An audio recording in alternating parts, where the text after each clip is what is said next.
Welcome to Monday Moments again, Austyn. It's good to have you back. Hi, David. How are you doing? I'm improving. Yeah, improving with all the COVID stuff going on in our home. Since the last time we spoke, a couple of things have happened. So I just want to set the scene, if I may, and then you just take it from there. Number one, I'm pretty sure you've been on a professional coaching course. Have I got that right? Yeah. Do you want to tell us a tiny bit about that before we move on to something more personal? Well, I've done the Time to Think course, the Nancy Klein, just started doing that, and that's been a great help because it teaches you many things, such as, just being able to step back, pause, and listen, and it teaches you how to create incisive questions. Yeah. And also, personally and through the business, when COVID struck, I decided that this was going to be a long journey and I wanted some help on that journey. Not because I needed it, but because I wanted to enhance my skills so that I could help my clients. Okay. And so for the last 2 months, I've had a session each week with a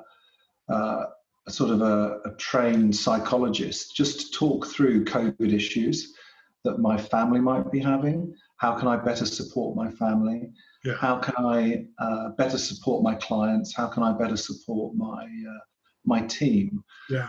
And it's actually been completely groundbreaking in some of the leadership skills and some of the questions that I've been learning and some of the little tweaks to my life that I've sort of been making over the last few months. And so perhaps, we can talk a little bit about that. Yeah, so I in our last coaching conversation, I made a list, and I looked down the list this morning, and it's a considerable list of the type of questions you're asking and engaging with your family that you're then seeing can transfer into clients. So, yeah, why don't you share with us some of the things you've learned about the quality of questions you can ask and what it discovers for you? Well, I suppose it all starts off with varying types of check-in questions, and we've talked about that before. But briefly, just to recap, it's making a conscious effort to check in with your team, your clients, your family, and saying, obviously the how are you side of things, but it's more, is there anything I can do for you right now? Is there anything you need from me? Because we don't go far enough.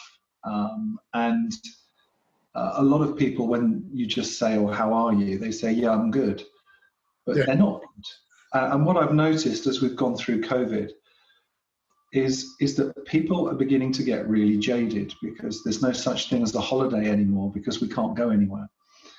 And which is one of the reasons why I got this guy in, and also to help support the family as well, because I thought, well, hang on a minute, I have you as my coach. I have other people sort of that I dip into coaching me. Professional sports people and professional business people have coaches. I want, if you like, a self-care coach, not only to help me, but to help the business as well, because I could see that I would just be overwhelmed if I wasn't careful, and I'd be jaded. And what I've learned is that if you don't look after yourself first, then you've got nothing else to give. And I think it's really, really important at this time that we go back to looking after ourselves, because then we can look after our family, our team, and our clients, and then the whole thing works together. The other thing which I decided quite early on in the whole COVID issue was that it wasn't going to be a quick thing. I mean, I hoped it was going to be over quickly, but in my gut, I kind of thought, we could be in this for a year, and if I'm not careful, I'll be on my knees by the time I get to the summer, either through worrying about stuff or not being able to go away on holiday. So I think it's been really, really important to just pace yourself through all of this. And so that's what I would recommend everybody to try and do. And so, the 2-week holidays are pretty much gone. You can't really go too far away these days. Yes.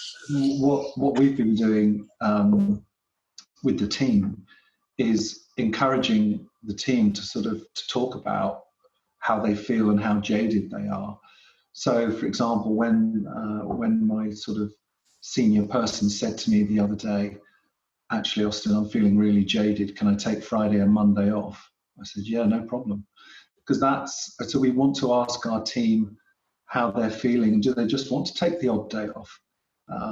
Because I think we're just going to need to pace ourselves. And I've heard it anecdotally through my peers as well, through other financial advisors. I've heard the same through whatever business you want to look at. People are feeling tired and jaded. Their productivity has gone right down. So it's really important that we protect our productivity and protect our own well-being. And I'm just sharing what's really helped me, really. So what stood out for me in our last coaching conversation that was fresh was the nature of questions that you're using in your family to check up on the relationships. Can you share any of that with us? What kind of questions you're using? It normally starts with, I'm curious, or I don't want to assume anything, but can you just tell me a little bit more about that? So sometimes when people come back to you, they come back with very short answers. And we need to go back and actually say, well, yeah, I'm just curious, what do you actually mean by that? And, you know, dealing with teenagers who don't always open up, but might be going through some difficult issues.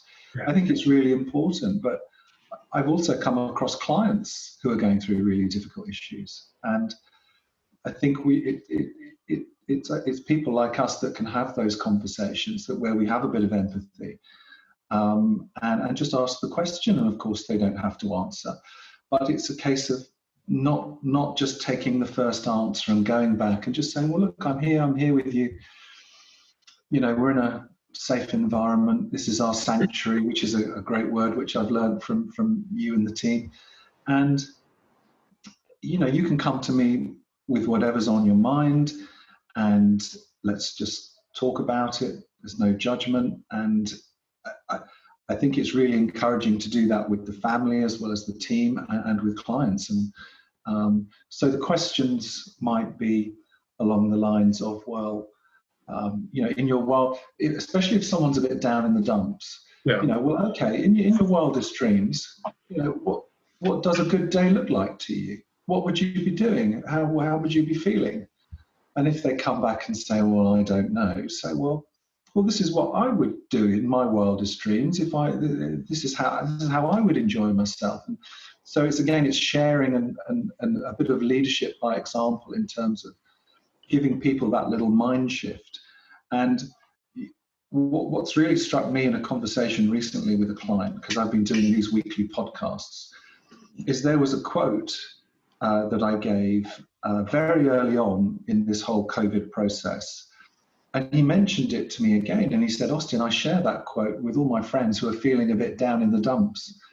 And I said, well, which one was it? And I'm just going to read it out again here. And I don't know whose quote it is, but the actual quote is, the first step to better times is to imagine them. It's a very simple quote, but it gave my client some comfort. And it did give my client some hope. And he now shares that quote with any of his friends that perhaps are just going through a bit of a tough time dealing with everything that's going on at the moment. And so, in a way, going for this extra training with Time to Think course, Nancy Klein, and going through this extra training that I'm going through at the moment, and I would loosely call it life coaching, but it's a bit deeper than that, is really helping me develop skills within the business that I can relate to family, friends, and also it's really enhancing the business because we're having deeper conversations, which creates deeper relationships, which means the clients are more reassured and comforted. We can't control everything, no one can, but just having those conversations gives people an outlet. And we are their friends and we've got their back, and that's an incredibly important message at this point.